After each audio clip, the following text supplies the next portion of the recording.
हमने कल हमने लेविटिकस 23 एंड 25 को हमने देखा था कि कैसे परमेश्वर ने इजरायलियों को अलग अलग प्रकार के पर्व दिए हैं। लेकिन आज जो हमारा विषय है, परमेश्वर ने उन सारे पर्वों से, उन सारी विधियों से परमेश्वर ने हमारा छुटकारा किया है। और सारी लिए हम गलाती की पत्री उसका 5 अध्याय और 1 वचन से मनन करेंगे। The book of Galatians chapter 5 verse 1। गलातियों की पत्री उसका 5 अध्याय और उसका 1 वचन। हम उसको मसीह ऐसे ने पढ़ते हैं। यस, पढ़े पढ़े, यस। मसीह ने स्वतंत्रता के लिए हमें स्वतंत्र किया है, सो इसी में स्थिर रहो और दासत्व के जुए में फिर से ना जुतो। यस। प्रभु का धन्यवाद हो प्रभु के वचन के पढ़े जाने के लिए। मसीह ने स्वतंत्रता के लिए हमें स्वतंत्र किया है, अतः इसी में स्थिर रहो और दासत्व के जुए में फिर न जुतो। यदि हम इसको सिंपल मतलब साधारण भाषा में समझें, हमारे प्रभु यीशु मसीह ने हमें आजाद करने के लिए आजाद किया है। और इसीलिए उस आजादी को हम स्थिर रखें और उस आजादी को ना खोए, गुलामी में दोबारा ना जाए। तो ये गलातियों उसका 5 अध्याय पहला वचन हमारे सामने है। इसका जो शीर्षक है, जो टाइटल है, वो है मसीह की आजादी, the freedom of our Lord Jesus Christ. हमारे प्रभु यीशु मसीह की आजादी, इसका टाइटल हम देखते हैं। जब हम इसका कॉन्टेक्स्ट देखते हैं कि पौलुस ऐसा क्यों लिख रहा है गलातियों के लोगों को, तो जो उसका संदर्भ है, कॉन्टेक्स्ट है, वो प्रेरितों के काम उसका 15 अध्याय और उसका 5 वचन, और प्रेरितों के काम 15 अध्याय 7 वचन से लेकर 10 वचन तक। यानी कि प्रेरितों के काम the book of Acts chapter 15 verse 5 and 7 to 10 हम इस बात को देखेंगे। प्रेरितों के काम उसका 15वां अध्याय और उसका 5 वचन और 7 से 10 वचन आप निकाल परंतु लें। परंतु यस। फरिसियों के पंथ में से जिन्होंने विश्वास किया था, उनमें से कितनों ने उठकर कहा कि उन्हें खतना कराना और मूसा की व्यवस्था को मानने की आज्ञा देना चाहिए। तब पतरस ने बहुत वाद विवाद के बाद खड़े होकर उनसे कहा, हे भाइयों, तुम जानते हो कि बहुत दिन हुए कि परमेश्वर ने तुम में से मुझे चुन लिया कि मेरे मुंह से अन्य जाति सुसमाचार का वचन सुनकर विश्वास करे, और मन के जांचने वाले परमेश्वर ने उनको भी हमारी नाई पवित्र आत्मा देकर उनकी गवाही दी, और विश्वास के द्वारा उनके मन शुद्ध करके हम में और उनमें कुछ भेद ना रखा।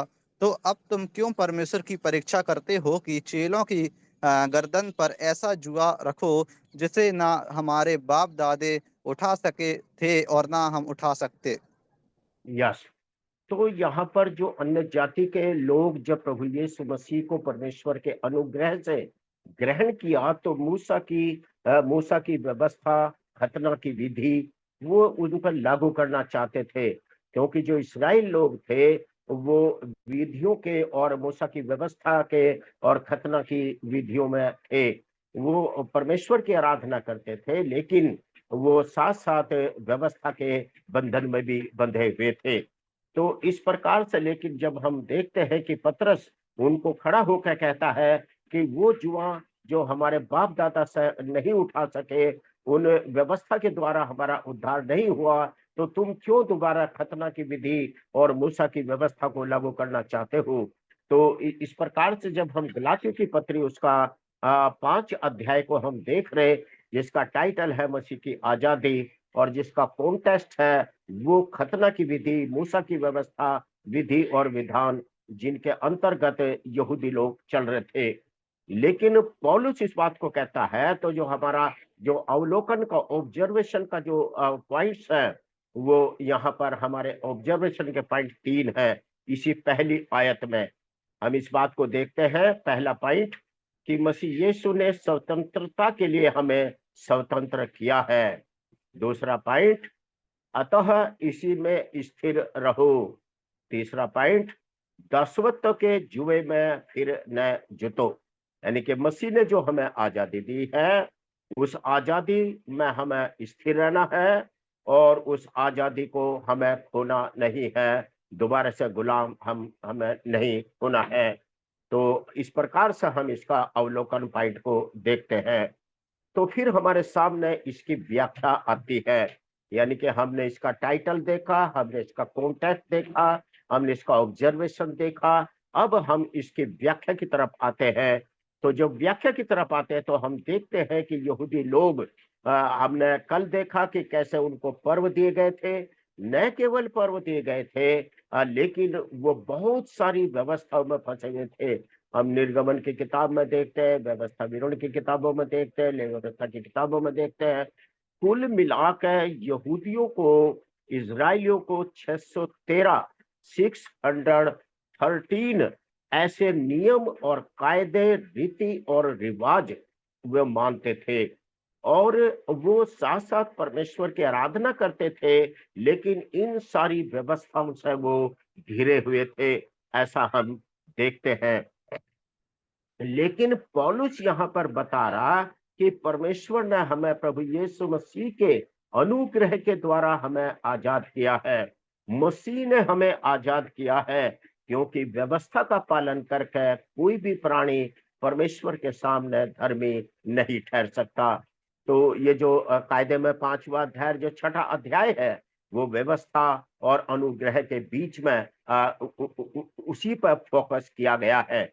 लेकिन हम पहली आयत को ही समझ रहे, और उसके जो 3 हिस्से हमने किए हैं, उनको एक-एक हिस्से को हमें समझना है।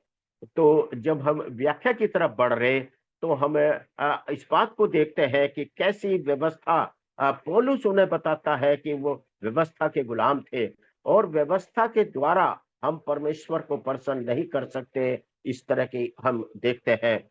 तो हम 3 पॉइंट पर जाने से पहले हम एक वचन को पढ़ते, यानी कि इसी में से है गलातियों की पत्री, उसका 2 अध्याय और उसका 16वां वचन, 2 का 16, 16।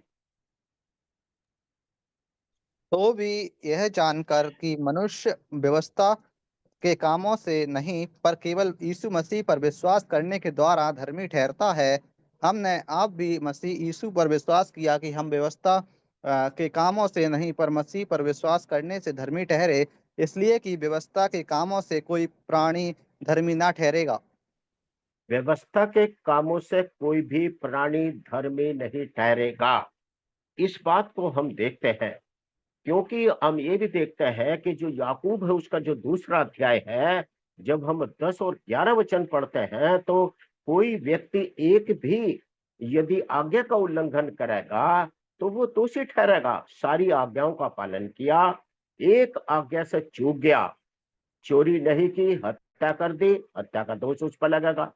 हत्या नहीं की, चोरी की, चोरी का दोष उस पर लगेगा। तो कोई भी व्यक्ति पूरी व्यवस्था का पालन नहीं कर सकता, और यदि व्यवस्था का पालन करना, तो उसको पूरी का पालन करना होगा। यदि वो पूरी का नहीं कर रहा, तो फिर भी दोषी है। और गलातियों की पत्री जो 5 अध्याय हमारे सामने खुला हुआ है, वो इसी बात को दूसरे तीसरे वचन में यही बता रहा। देखो, मैं पौलुस तुमसे कहता हूं, यदि खतना कराओ तो मसीह कराओगे, तो मसीह में तुम्हें कुछ लाभ न होगा। फिर भी मैं हर एक खतना कराने वाले को जता देता हूं कि उसे सारी व्यवस्था माननी पड़ेगी। यदि तुम व्यवस्था का पालन करना चाहते हो, तो सारी व्यवस्था का पालन करो। तो लेकिन मनुष्य सारी व्यवस्था का पालन नहीं कर सकता। इसलिए गलातियों की पत्री, उसका 5 अध्याय, उसका पहला वचन अपने आप में हमें हर प्रकार से आजाद करता है। मसीह ने स्वतंत्रता के लिए हमें स्वतंत्र किया है। अतः इसी में स्थिर रहो, और दासत्व के जुए में फिर न जुटो। तो यहाँ भी हमें व्याख्या करने के 3 पॉइंट हमारे सामने हैं, जो हम देख रहे, यानी कि मसीह ने हमें आजाद किया है, आजाद रहने के लिए। तो जब हम इस बात को देखते हैं कि मसीह ने हमें आजाद किया है, तो हम इस बात को समझते हैं कि मसीह ने हमें एक तो व्यवस्था से और उसके श्राप से, पाप से और पाप के सामर्थ से और पाप के श्राप से, तो हम इस तरीके से, जो पहला जो हमारा व्याख्या करने का जो पॉइंट है, मसीह ने हमें आजाद किया है, आजाद रहने के लिए। तो इसमें हम 2 पॉइंट आगे बनाते हैं। एक तो व्यवस्था से आजाद कर दिया, दूसरा व्यवस्था के श्राप से आजाद कर दिया, पाप से आजाद कर दिया, पाप के श्राप से आजाद कर दिया। तो जब हम व्यवस्था से आजाद के व्यवस्था को देखते हैं कि हम कैसे व्यवस्था के अधीन थे, यहूदी लोग कैसे व्यवस्था के अधीन थे, और कैसे हम जो अन्य जाति से लोग आए हैं, हम कैसे इस संसार के रीति रिवाज और कैसी परंपराओं में हम फंसे हुए थे, हम इस बात को देखते हैं। तो पहले हम देखते हैं कि व्यवस्था के कैसे अधीन थे। तो दूसरा कुरिन्थियों उसका 3 अध्याय और हम 14 से लेकर 16 वचन तक जब पढ़ेंगे, 2 Corinthians चैप्टर 3 वर्स 14 टू 16। आइए निकालिए दूसरा कुरिन्थियों उसका 3 अध्याय 14 से 16 पढ़ें। परंतु वे मतिमंद हो गए, क्योंकि आज तक पुराने नियम के पढ़ते समय उनके हृदयों पर वही पर्दा पड़ा रहता है, पर वह मसीह में उठ जाता है। और आज तक जब कभी मूसा की पुस्तक पढ़ी जाती है तो उनके हृदय पर पर्दा पड़ा रहता है, परंतु जब कभी उनका हृदय प्रभु की ओर फिरेगा तब वह पर्दा उठ जाएगा। यस। तो जो मूसा की जो व्यवस्था थी, मूसा के जो नियम कायदे थे, तो साथ साथ हम अपने ऊपर लेकर चले जो इजरायली नहीं थे। हमारे ऊपर के हम कितने व्यवस्था में फंसे हुए थे, कितने रीति रिवाजों में हम फंसे हुए थे। आज अगर हमने ये पूजा नहीं किया या पाठ नहीं किया तो हमारे ऊपर कितना ऐसा श्राप आएगा। तो हम यहाँ परमेश्वर के द्वारा, प्रभु यीशु मसीह के द्वारा जो हमें आजादी दी है, हम उसको देख रहे। और दूसरी बात हमें ये भी साथ साथ ध्यान करना, ये कार्य पास्ट टेंस का है, भूतकाल का है। मसीह ने हमें आजाद किया है। तो इस प्रकार से हम देखते हैं कि हम आजाद हो चुके हैं। प्रभु यीशु मसीह दुनिया में आया, हमारे पापों का प्रायश्चित किया और उसने हमारे पापों का भुगतान कर दिया, और हम उस पाप से आजाद हो चुके हैं, उसके श्राप से हम आजाद हुए हैं। ऐसा हम यहाँ पर देख रहे हैं। तो पुराने समय के अंदर जब मूसा की किताब पढ़ी जाती थी, वो ये कहता कि आज भी जहां कहीं मूसा की पुस्तक पढ़ी जाती है, यानी कि जो लोग व्यवस्था के अधीन है, वो आज भी गुलाम है। उनकी आंखों के ऊपर पर्दा पड़ा हुआ है, उनके हृदय पर पर्दा पड़ा हुआ है। लेकिन वो पर्दा हमारे प्रभु यीशु मसीह के द्वारा उठता है, ये हम देखते हैं। दूसरा वचन गलाती की पत्री 4 अध्याय से है और 3 का 7 हम देखेंगे। गलाती की पत्री उसका 4 अध्याय और 3 वचन से 7 वचन को हम देख लेते हैं।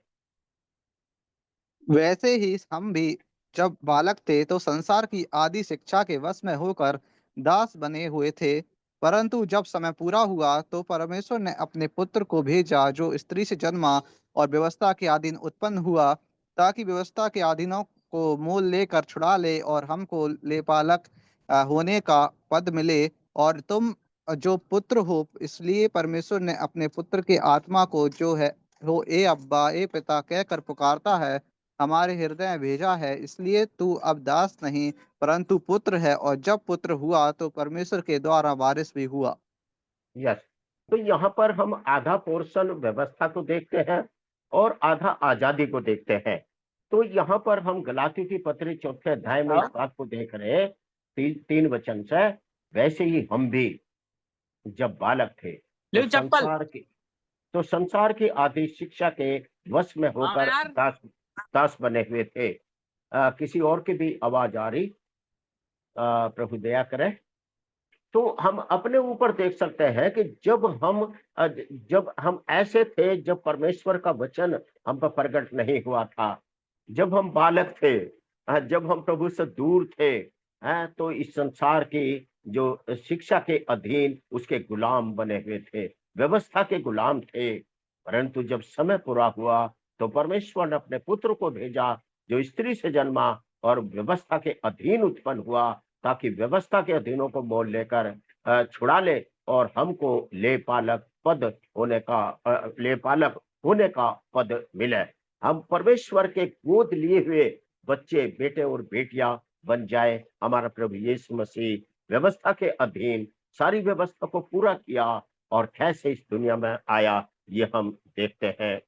तो जो उसका जो श्राप है, किस तरीके से हम देखते हैं कि हमारे प्रभु यीशु मसीह ने वो जन्म लेकर व्यवस्था के अधीन होकर व्यवस्था के अधीनों को मोल लेकर हमें उस श्राप से छुड़ा दिया, हमें उस व्यवस्था से छुड़ा दिया, अपने पुत्र और पुत्रियां हमें बना लिया, अपना आत्मा हमें रख दिया। अब हम हे रब्बा हे पिता कहकर उसे पुकारते हैं और उसके घर के हम वारिस हैं। तो ये हम देखते हैं कि कैसे परमेश्वर ने व्यवस्था के श्राप से हमें छुड़ाया है। और यही हम देखते हुए साथ में गलातियों की पत्री जो तीसरा अध्याय हमारे सामने है साइड में, उसका 13 वचन भी हम पढ़ते हैं। मसीह ने जो हमारे लिए शापित बना, हमें मोल लेकर व्यवस्था के शाप से छुड़ाया, उसके श्राप से हमें छुड़ा दिया, उसके कर्ज से हमें छुड़ा दिया, उसके दंड से हमें छुड़ा दिया। हम जो व्यवस्था के गुलाम थे, हम जो रीति रिवाज और विधियों के गुलाम थे, तो कैसे परमेश्वर पौलुस गलातियों के लोगों को, इसराइलियों के उन नए कन्वर्टेड और पुराने लोगों को यह बताना चाह रहा है कि कैसे परमेश्वर, हम व्यवस्था के अधीन नहीं है, खतना की विधि के अधीन नहीं है, मूसा की व्यवस्था के अधीन नहीं है, कोई भी संसार की ऐसी विधियों के अधीन नहीं है। हम आजाद हो गए हैं, मसीह ने हमें आजाद किया है। तो हमने उस आजादी का पहला पॉइंट देखा और उसी आजादी का हम दूसरा पॉइंट देखते हैं, पाप की व्यवस्था और पाप के श्राप से हमें छुड़ा है। तो नंबर एक व्यवस्था से, व्यवस्था के श्राप से, दूसरा पाप की व्यवस्था से और पाप के श्राप से छुड़ाया। तो हम पाप की व्यवस्था को देखते हैं, रोमियो की किताब उसका 6वां अध्याय और 17, 18 और 20 वचन। रोमियो की किताब, the book of Romans chapter 6 verse 17, 18, 20 and 22। परंतु परमेश्वर का धन्यवाद हो कि तुम जो पाप के दास थे, तो भी मन से उस उपदेश के मानने वाले हो गए जिसके सोचे में डाले गए थे, सांचे में डाले गए थे, और पाप से छुड़ाए जाकर धर्म के दास हो गए। जब तुम पाप के दास थे तो धर्म की ओर से स्वतंत्र स्वतंत्र थे। जो जिन बातों से अब तुम लज्जित होते हो, उनसे उस समय तुम क्या फल पाते थे? क्योंकि उनका अंत तो मृत्यु है, परंतु अब पाप से स्वतंत्र होकर और परमेश्वर के दास बनकर तुमको वो फल मिला जिससे पवित्रता प्राप्त होती है और उसका अंत अनंत जीवन है। उसका जो रिवार्ड है वो अनंत जीवन है। तो एक समय था कि हम पाप की अवस्था में थे, पाप के बंधन में थे, पाप की गुलामी में थे। 17 वचन, परंतु परमेश्वर का धन्यवाद हो कि तुम जो पाप के गुलाम थे, पाप के दास थे, लेकिन अब मन से उस उपदेश के मानने वाले हो गए जिसके सांचे में ढाले गए थे। परमेश्वर ने आदम को मिट्टी का पुतला बना के उसके अंदर आत्मा डाल दिया। तो उसके सांचा परमेश्वर ने हमारे हृदय में अपने वचन को डाल दिया और कैसे उसने हमें आजाद किया है, पाप से आजाद, पाप की गुलामी से। और 20 वचन कहता है, जब तुम पाप के दास थे तो धर्म की ओर से आजाद थे। 22 वचन, परंतु वह पाप से आजाद होकर परमेश्वर का के दास बनकर तुमको वो फल मिला जिससे पवित्रता प्राप्त होती है। परमेश्वर ने हमें पाप से और पाप के श्राप से आजाद किया है, इससे हमें पवित्रता प्राप्त हो रही। कितने लोग पूछते हैं कि तुम्हें क्या मिला? परमेश्वर का वचन कहता है कि हमें पवित्रता, उसको धार्मिकता, उसकी सच्चाई हमें मिली, हम आशा मिली है। लेकिन यह हमारा विषय नहीं है। हमारा विषय है इस समय कि पाप और पाप के श्राप से उसने हमें छुड़ाया है। उसका अंत तो अनंत जीवन है। जब हम पाप से आजाद हो गए, उसका प्रतिफल अनंत जीवन, जो किसी भी तरीके से हमें मिल नहीं सकता था। तो ये हम देखते हैं। और फिर हम देखते कि पाप का श्राप क्या था। पाप की व्यवस्था, पाप का बंधन, पाप की गुलामी और उसका श्राप हम देखते हैं। यही हमारे सामने 6ठा अध्याय उसका 23 बिल्कुल आगे लिखा है, क्योंकि पाप की मजदूरी तो मृत्यु है। पाप का जो श्राप है वो अनंत काल की मृत्यु है, परंतु परमेश्वर का वरदान हमारे प्रभु यीशु मसीह में अनंत जीवन है। तो मसीह ने हमें आजाद किया है, मसीह हमारे पापों के लिए प्रायश्चित किया है। पहला यूहन्ना उसका 2 के 2 में लिखा है, वही हमारे पापों का प्रायश्चित है। हमारे ही नहीं वरन संपूर्ण जगत के पापों का प्रायश्चित यीशु मसीह है। पहला पतरस 2:24 में लिखा, वह आप ही हमारे पापों को लेकर अपनी देह पर लिए हुए क्रूस पर चढ़ गया, जिससे कि हम पापों से मरकर धार्मिकता का जीवन बिता सके। और 25 में वही हमारा अध्यक्ष है, उस अध्यक्ष के पास हम लौट आए हैं। उस परमेश्वर ने हमें पाप की व्यवस्था से, पाप के श्राप से, पाप की गुलामी से आजाद किया है, पाप के श्राप से आजाद किया है, और वो परमेश्वर की हम महिमा करते हैं। तो हम पहले पॉइंट को देख रहे थे कि मसीह ने हमें आजाद किया है। मसीह ने हमें आजाद रहने के लिए कि अब हम दासत्व के जुग ने, अब हम गुलामी का आत्मा नहीं, भय का आत्मा नहीं, पवित्र आत्मा हे रब्बा हे पिता कहने का अधिकार हमें दिया है। तो हमारा दूसरा पॉइंट है, इसी आजादी में स्थिर रहना, इसी आजादी को मेंटेन करके रखना, जो आजादी हमारे प्रभु यीशु मसीह ने अपने लहू के द्वारा, अपने अनुग्रह से उस सारी व्यवस्था से छुड़ाने के लिए प्रभु यीशु मसीह दुनिया में आया। जो आजादी हमें मिली है, उस आजादी को how we can maintain this freedom, वो हम सेकंड पॉइंट हम इस बात को देख रहे, उसी में स्थिर रहना है, दोबारा से गुलाम नहीं होना, वो तीसरा पॉइंट है। इसी में स्थिर रहना। गलातियों की पत्री 5वां अध्याय जो हमारे सामने खुला हुआ था, उसका 13 और 15 वचन पढ़े। 5 का 13 और 15। हे भाइयों, तुम स्वतंत्र होने के लिए बुलाए गए हो, परंतु ऐसा ना हो कि यह स्वतंत्रता शारीरिक कामों के लिए अवसर बने, वरन प्रेम से एक दूसरे के दास बनो। क्योंकि यस, सारी व्यवस्था जी। क्योंकि 15 भी पढ़े, 15, 15। पर यदि तुम एक दूसरे को दांत से काटते और फाड़ खाते हो, तो चौकस रहो कि एक दूसरे का सत्यानाश कर दो। ना कर दो। ठीक है, ओके। हे भाइयों, तुम स्वतंत्र होने के लिए बुलाए गए हो। मतलब ये कितना बड़ा परमेश्वर का अनुग्रह है। कितने आज संगठन है इस दुनिया में जो फंसाने का कार्य करते हैं, कितने आतंकवादी, कितना नशे करने वाले, कितने जेब काटने वाले, कितना जुआ खेलने वाले, कितने शराब पीने वाले, अपने मेंबर बनाते हैं, अपना ग्रुप बनाते हैं कि उसमें हम फंस जाए।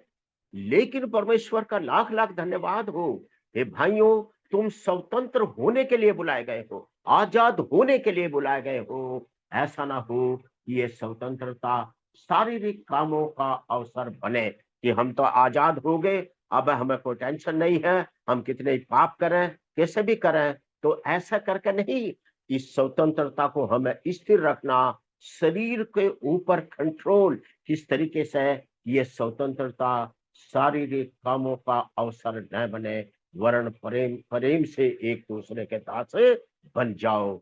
और कितना गहराई दिया है आगे, क्या कहता 15 वचन, पर यदि तुम एक दूसरे को दांत से काटते और फाड़ खाते हो, तो चौकस रहो, सावधान हो जाओ कि एक दूसरे का सत्यानाश ना कर दो। तो इस तरीके से हम परमेश्वर के वचन को देख रहे कि एक दूसरे का सत्यानाश ना कर दो। तो परमेश्वर का हम धन्यवाद कर रहे, हम परमेश्वर की स्तुति कर रहे इस समय कि कैसे परमेश्वर ने हमें आजाद करने के लिए, आजाद रहने के लिए आजाद किया। लेकिन शरीर की इच्छाओं के द्वारा, शारीरिक की कार्यों के द्वारा, एक दूसरे के नफरत के द्वारा, एक दूसरे की चुगलियों के द्वारा हम उस कहता है कि एक दूसरे को दांत काटते हो, कहीं ऐसा ना हो कि एक दूसरे का नाश ना कर दो। तो प्रेम परमेश्वर ने हमारे ऊपर प्रकट किया है, उस प्रेम को परमेश्वर चाहता है कि हम बना के रखें।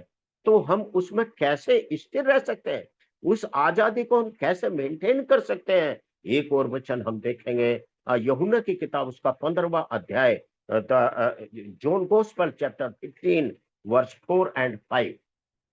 यूहन्ना रचित सुसमाचार उसका 15वां अध्याय और 4 और 5 वचन हम पढ़ सकते हैं। तुम मुझ में बने रहो और मैं तुम में, जैसे डाली यदि दाखलता में बनी रह ना रहे तो अपने आप से नहीं फल सकती, वैसे ही तुम भी यदि मुझ में बने ना रहो तो नहीं फल सकते। मैं दाखलता हूँ, तुम डालियां हो। जो मुझ में बना रहता है और मैं उसमें, वह बहुत फल फलता है, क्योंकि मुझसे अलग होकर तुम कुछ भी नहीं कर सकते। यस, हमें स्थिर रहना है। हमें प्रभु यीशु मसीह के साथ उसकी वैल्यू को समझना है।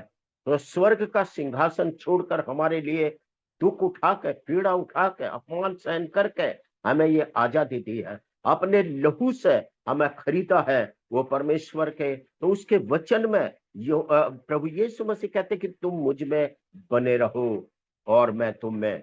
ऐसा नहीं कि खाली हमने यीशु को मान लिया और वो परमेश्वर हमें जानता ही नहीं। एक तरफा हाँ, बस मैंने तो मान लिया जी। अरे तुम्हारे काम कैसे हैं? तुम मुझ में बने रहो और मैं तुम में। वो भी हम में रहना चाहता है। अपना आत्मा हमारे अंदर रखना चाहता है। अपना पवित्र वचन वो परमेश्वर हमारे अंदर रख के कैसे तरीके से कहते, जैसे डाली यदि दाखलता में बनी न रहे तो अपने आप से कुछ फल फूल सकते नहीं। अपने आप से कोई फल नहीं फल सकती। वो सूख जाएगी और लोग पैरों तले रौंदेंगे और उसको कैसे तरीके से जला देंगे। वैसे ही तुम भी यदि मुझ में बने न रहो तो नहीं फल सकते। तो हम इसको ज्यादा व्याख्या करने की जरूरत नहीं है। हम सब समझते हैं कि प्रभु यीशु मसीह हमें एक पेड़ के साथ वो जीवित जीवन का वृक्ष है। वो स्वयं परमेश्वर प्रभु यीशु मसीह अपने साथ हमें स्थिर रखने की बात कर रहे हैं। उसके वचन को मानने के लिए, मानते रहने के लिए प्रभु चाहते हैं कि हम उसमें बने रहें। तो हम इस दूसरे पॉइंट को हमने देख लिया। अभी तीसरा पॉइंट हमारे सामने है, वो है गुलामी में दोबारा मत जुतो, यानी कि दोबारा से गुलाम मत बनो।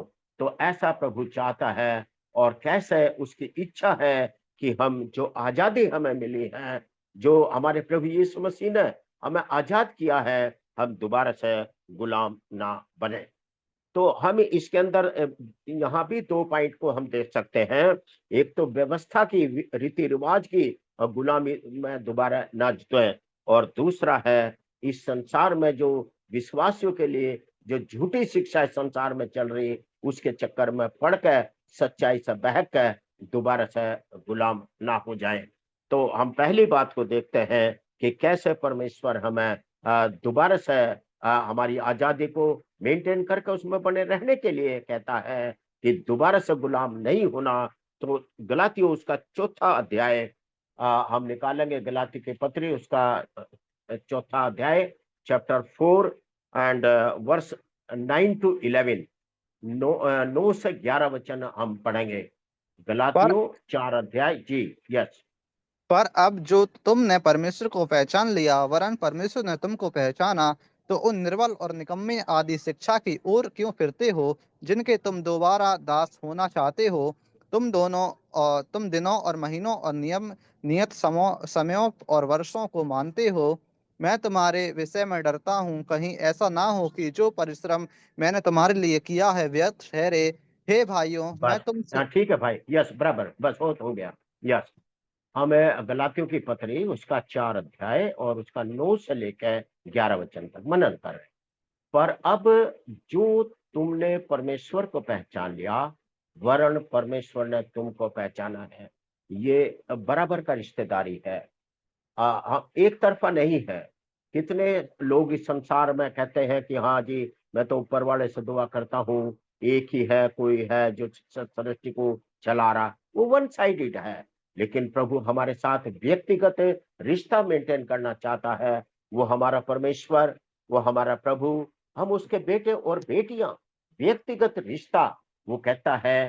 पर अब जो तुमने परमेश्वर को पहचान लिया, वरन परमेश्वर ने तुमको पहचाना, तो उन निर्बल, कमजोर, निकम्मी आदि शिक्षा की बातों की ओर क्यों फिरते हो, जिनके तुम दोबारा दास होना चाहते हो, उसके दोबारा गुलाम होना चाहते हो। आज कितने मसीह व्यवस्था में फंसे हुए हैं। 2 नवंबर को मानते हैं, कुछ अलग अलग प्रकार की तिथियों को मानते हैं, उस व्यवस्था में फंसे हुए हैं।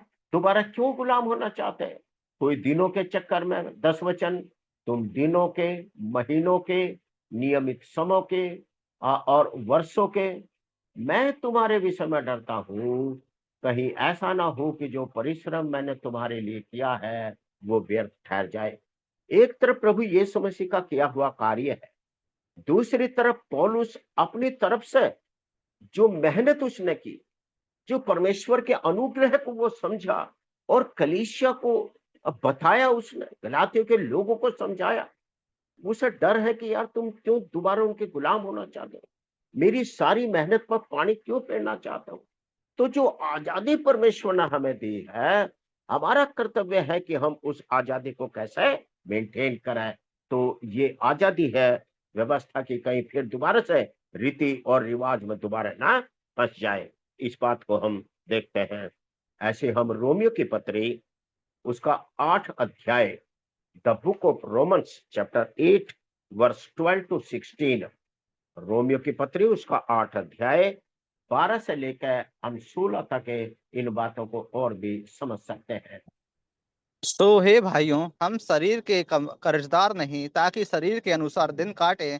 क्योंकि यदि तुम शरीर के अनुसार दिन काटोगे तो मरोगे, यदि आत्मा से देह की क्रियाओं को मारोगे तो जीवित रहोगे। इसलिए कि जितने लोग परमेश्वर की आत्मा के चलाए चलते हैं, वे ही परमेश्वर के पुत्र हैं। क्योंकि तुमको दासत्व की आत्मा नहीं मिली कि फिर भयभीत हो, परंतु लेपालक के आत्मा मिली है, जिससे हम हे अब्बाए पिता कहकर पुकारते हैं। आत्मा आप ही तुम्हारी हमारी आत्मा के साथ गवाही देता है कि हम परमेश्वर की संतान हैं। यस। तो इस रीति से मतलब शरीर की इच्छाओं के अनुसार हमें नहीं जीना। यदि हम शरीर की इच्छाओं के अनुसार जिएंगे तो शरीर हमारे ऊपर हावी हो जाएगा और जो आजादी हमें मिली वो व्यर्थ हो जाएगी। तो पौलुस ये समझाना चाहता है कि कैसे ये आजादी मिली है, हमें कैसे परमेश्वर ने अपना आत्मा हमारे अंदर रखा, कैसे उसने हमें अपने लेपालक पुत्र बना दिया, हे रब्बा हे पिता कहने का अधिकार हमें दे दिया। तो हमें शरीर के अनुसार दिन नहीं काटना। यदि हम शरीर के अनुसार दिन काटेंगे, अपनी मन मर्जी करेंगे, अपने अपने तरीके से हम कहेंगे कि हम तो आजाद हो गए, चाहे कुछ भी खाएं, कुछ भी पिए, कहीं भी कुछ भी पाप करें, तो परमेश्वर हमें ये समझाना चाहता कि यदि तुम इस तरीके से करोगे, शरीर के अनुसार जियो तो मरोगे, यानी कि वो गुलामी में दोबारा जाओगे और तुम किस तरीके से ये सारे गड़बड़ हो जाएगी। तो उस आजादी को परमेश्वर मेंटेन करना चाहता है कि दोबारा से गुलाम नहीं होना। इसके अंदर हम आज के समय में जो मसीहत के अंदर जो गलत शिक्षा आ गई, वो भी एक दोबारा से एक किस्म से जुए में जुतने के बराबर है। परमेश्वर ने अपने सच्चे वचन के द्वारा, अनुग्रह के द्वारा हमें आजाद किया है, अपनी दया से हमें आजाद किया है। प्रभु यीशु मसीह ने कीमत देकर आजाद किया, सत्य के वचन के द्वारा आजाद किया। तो एक और गुलामी है जो खरी शिक्षा से विपरीत है, वो भी हमें गुलाम बना सकती है। दोबारा से गुलाम हम बन सकते हैं, हम पास्टरों के गुलाम बन सकते हैं, हम प्रोफेट्स जो आजकल जो प्रोफेट चल रहे हैं उनके गुलाम बन सकते हैं। तो उससे भी आप पौलुस सावधान करना चाहता है। तो पहला तीमुथियुस उसका 4 अध्याय और उसका 1 वचन को हम देख सकते हैं। परमेश्वर नहीं चाहता कि हम उनके गुलाम बने। पहला तीमुथियुस चैप्टर 4 वर्स 1। परंतु आत्मा स्पष्टता से कहता है कि आने वाले समयों के में कितने लोग भरमाने वाली आत्माओं और दुष्ट आत्माओं की शिक्षाओं पर मन लगाकर विश्वास से बहक जाएंगे। यस, परमेश्वर ने सावधान किया, भविष्यवाणी करवाई है।